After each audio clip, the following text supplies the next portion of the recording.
दोस्तों आज हम हमारा जो सेटअप है, हमारा जो प्रोजेक्ट है फ्रंट एंड डेवलपमेंट का, इसमें कुछ आईडीई की कॉन्फ़िगरेशन से रिलेटेड बात करेंगे। तो जैसे आप देख रहे हैं, मैंने ये वीएस कोड ओपन कर रखा है। ठीक है, अब इस वीएस कोड में हमको क्या है, कुछ एक्सटेंशन यूज करने होते हैं। ठीक है, एक्सटेंशन हम लोग इसलिए यूज कर दे ताकि हम हमारा टाइम बच जाए और हमारा जो कोड है वो प्रॉपर तरीके से फॉर्मेट हो जाए। ठीक है, तो अगर मैं HTML CSS और जावा स्क्रिप्ट की बात करूं, मतलब अगर फ्रंट एंड में मेरे को HTML CSS और जावा स्क्रिप्ट के कोड को सही से फॉर्मेट करना है और अगर मुझे सही से यूज करना है, तो उसके लिए मुझे कौन सा एक्सटेंशन लगेगा। मुझे यहाँ पे जो पहली चीज तो यह है कि एक्सटेंशन इंस्टॉल करने से पहले यहाँ पे हमको इसकी सेटिंग देखनी, तो मैं सेटिंग पे क्लिक करूंगा। राइट, ये सेटिंग्स पे मैं जाऊंगा। तो इस सेटिंग्स पे आप देखोगे यहाँ पे वर्क स्पेस आ रहा है और वर्क स्पेस के बाद में यहाँ पर आ रहा है कि यूजर।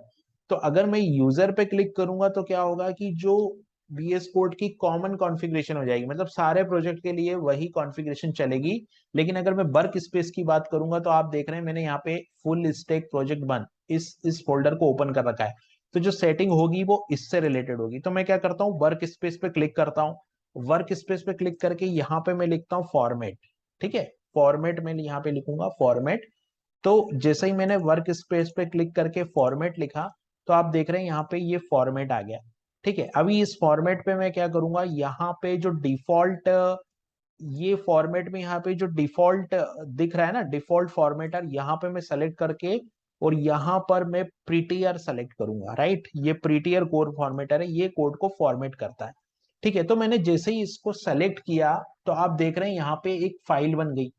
यहाँ पे एक वीएस कोड करके एक फोल्डर बन गया और उसके अंदर सेटिंग डॉट जेसन आ गया। इसका मतलब ये हुआ कि ये जो सेटिंग है वो केवल इस प्रोजेक्ट के लिए है, इस फोल्डर के लिए है। ठीक है, एक बार फिर से देखो, हम लोग सेटिंग्स में गए। सेटिंग्स में जाके अगर हमको इंडिविजुअली प्रोजेक्ट की सेटिंग करना है तो वर्क स्पेस पे क्लिक करना है, और अगर मुझे पूरे VS कोड की सेटिंग करनी, कॉमन सेटिंग करनी, तो मुझे यूजर पे क्लिक करना है। तो मैं अभी वर्क स्पेस पे गया, यहाँ पे मैंने फॉर्मेट लिखा तो ये फॉर्मेटिंग आ गया। इस फॉर्मेटिंग पे मैंने प्रीटियर को सेलेक्ट किया। तो पहले प्रीटियर इंस्टॉल करना होगा, मैं भी दिखाता हूँ प्रीटियर कैसे इंस्टॉल करेंगे हम लोग। अभी यहाँ पे फॉर्मेट ऑन सेव, मतलब मैं जैसे ही कोड को सेव करूंगा वैसे ही कोड जो है वो फॉर्मेट हो जाएगा। ठीक है, ये एक सेटिंग करनी पड़ेगी, फॉर्मेट ऑन सेव और फॉर्मेट ऑन टाइप। तो फॉर्मेट ऑन टाइप पे जाएगा, अभी मैं कर देता हूँ फॉर्मेट ऑन सेव। ठीक है, ये मैंने किया। अब मुझे ये जो एक्सटेंशन है, राइट, पहले मुझे इस एक्सटेंशन को इंस्टॉल करने बताना। मैंने तो ऑलरेडी इंस्टॉल कर रखा है, इसलिए यहाँ पे कोड फॉर्मेटिंग में इसका ऑप्शन आ रहा है। आपको ये ऑप्शन डायरेक्ट नहीं आएगा। ठीक है, तो आप जब भी कोई प्रोजेक्ट बनाएंगे और आप यहाँ पे जाके वर्क स्पेस की सेटिंग कर लेंगे, तो उससे क्या होगा, उससे यहाँ पे डॉट वीएस कोड का फोल्डर बन जाएगा और एक सेटिंग्स डॉट जेसन फाइल बन जाएगी। ठीक है, अब मैं जाता हूँ यहाँ पे एक्सटेंशन। तो एक्सटेंशन पे मैं जैसे ही क्लिक करूंगा, यहाँ पे VS कोड का एक search extension in market place, ये ऑप्शन आ जाएगा, search extension in market place. तो search extension in market place में मुझे इस एक्सटेंशन को सर्च करना है सिंपली, और सर्च करके मुझे यहाँ पे इंस्टॉल पे क्लिक कर देना। अभी ये इंस्टॉल है इसलिए अनइंस्टॉल का ऑप्शन आ रहा है, लेकिन जब आप करेंगे तो यहाँ पे इंस्टॉल का ऑप्शन आएगा। ठीक है, तो ये इससे क्या होगा, इससे ये होगा कि जो कोड है मेरा, जैसे मैंने इस फाइल में जेएस बनाई, राइट, अब इस जेएस में मैंने मान लीजिए इस कोड को यहाँ पे मैंने स्पेस दे दिया। राइट, अभी मैं सेव करूंगा तो ये फॉर्मेट हो जाएगा कोड, ये आप देख रहे हैं, ये मैंने स्पेस दिया, इसको सेव, जैसे ही मैंने कंट्रोल S प्रेस किया तो ये कोड जो है वो फॉर्मेट हो गया। ठीक है, ये हो गया मेरा जेएस के लिए। अब सेम चीज मेरे को HTML के लिए करना है, तो मैं HTML में जाऊंगा और HTML में भी अगर मान लो मैंने ऐसा कुछ कर रखा है फॉर्मेट, और कंट्रोल S करूंगा तो ये भी फॉर्मेट हो जाएगा। तो HTML, CSS और जावा स्क्रिप्ट, है ना। अभी CSS का भी हम लोग चेक कर लेते हैं।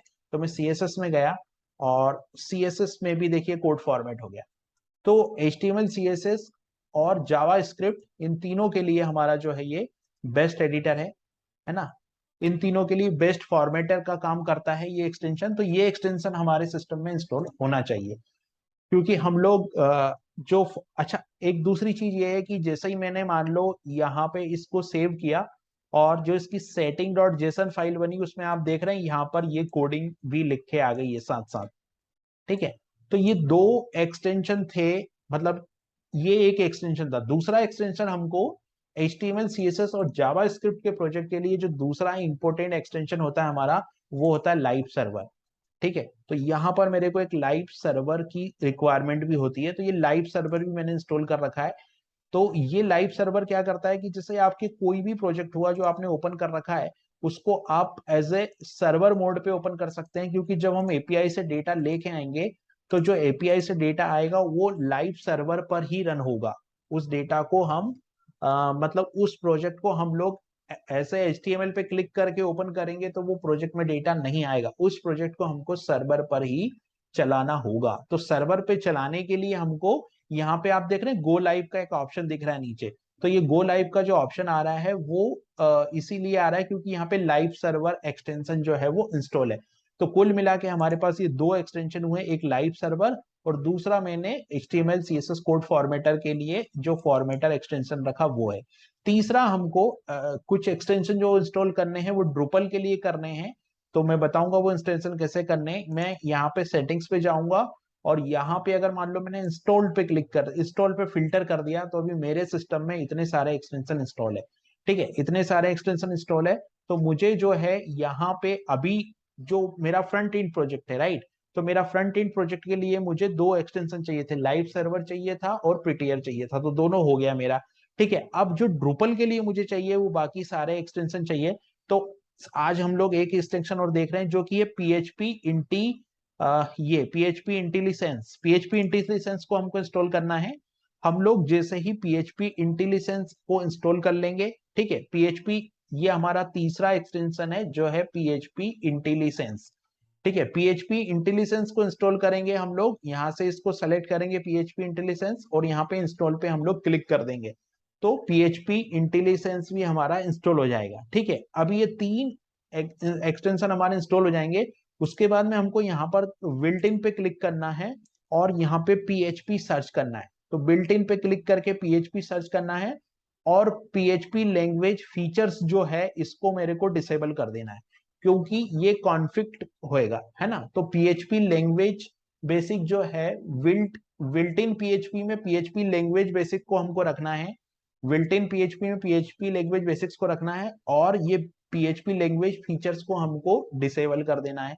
ठीक है, तो आज हम लोगों ने जो तीन एक्सटेंशन देखे हैं, तीन एक्सटेंशन कौन कौन से देखे हैं हम लोगों ने जो तीन एक्सटेंशन देखे उसमें सबसे पहला एक्सटेंशन हमारा है कौन सा है हमारा, लाइव सर्वर है।